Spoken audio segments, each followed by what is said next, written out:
Innalhamdalillah wa nusolli ala rasulil karim. Saudaraku yang dirahmati oleh Allah SWT, apakah itu masalah? Selama ini kita menyangka bahwa masalah-masalah itu diantaranya adalah masalah kesehatan, masalah ekonomi, masalah pendidikan. Orang-orang ahli kesehatan mengatakan bahwa masalah yang paling inti, paling mendasar adalah masalah kesehatan. Betapa bahagianya orang yang sehat, bekerja terasa nyaman, makan terasa nikmat, tidur pun terasa nyenyak. Betapa sengsaranya orang yang sakit, bekerja tidak bisa, makan tidak nikmat, tidur pun tidak terasa nyaman. Maka bagaimana agar berusaha untuk meningkatkan derajat kesehatan yang setinggi-tingginya? Orang-orang ahli ekonomi mengatakan bahwa yang paling penting itu masalah ekonomi. Kalau kita ekonominya kuat, tidak ada masalah. Sakit apapun kita bisa berobat kemanapun kita suka.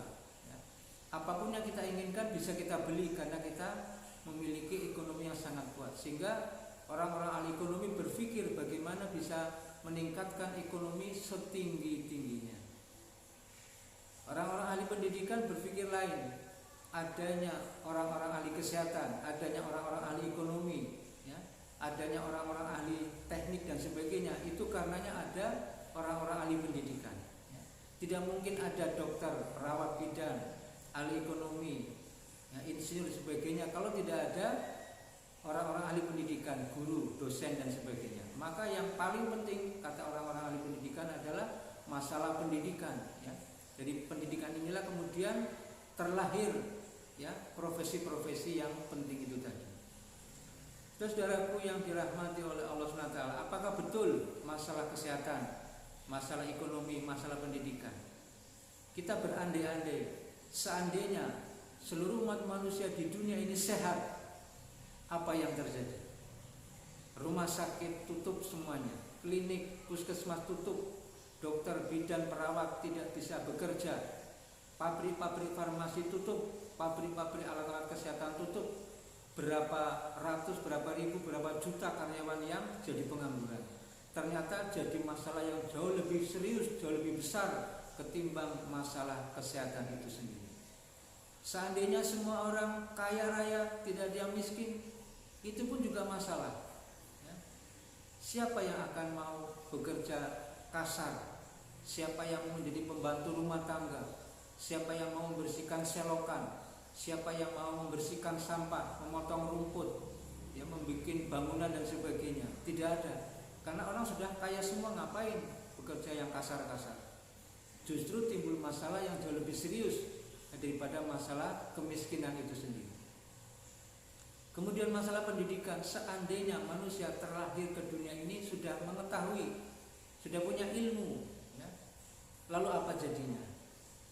Tidak ada pendidikan, orang mau menyampaikan sesuatu informasi, aku sudah tahu, aku sudah ahlinya. Jadi nampaknya itu masalah, tetapi sesungguhnya itu bukan masalah. Masalah yang semu. Kita menyangka itu masalah, tetapi ketika masalah itu dihilangkan, justru muncul masalah baru yang jauh lebih serius, jauh lebih dahsyat. Lalu apa sebetulnya masalah yang sebenar-benarnya mendasar? Masalah yang sebenar-benarnya adalah masalah agama. Manusia kalau beragama itu luar biasa, akan memberikan kebaikan-kebaikan.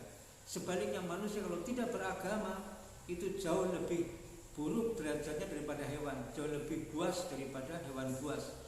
Pekerjaannya hanya membunuh dan merusak. Maka penting sekali bagaimana, ya, kita sempurnakan agama kita, iman kita, amal kita.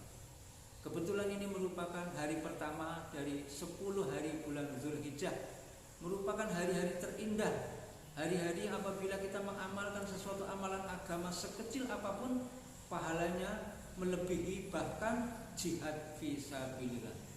Oleh karena itu, saya mengajak kepada saya sendiri dan semuanya saja, marilah di dalam 10 hari bulan Dzulhijjah ini kita tingkatkan amalan.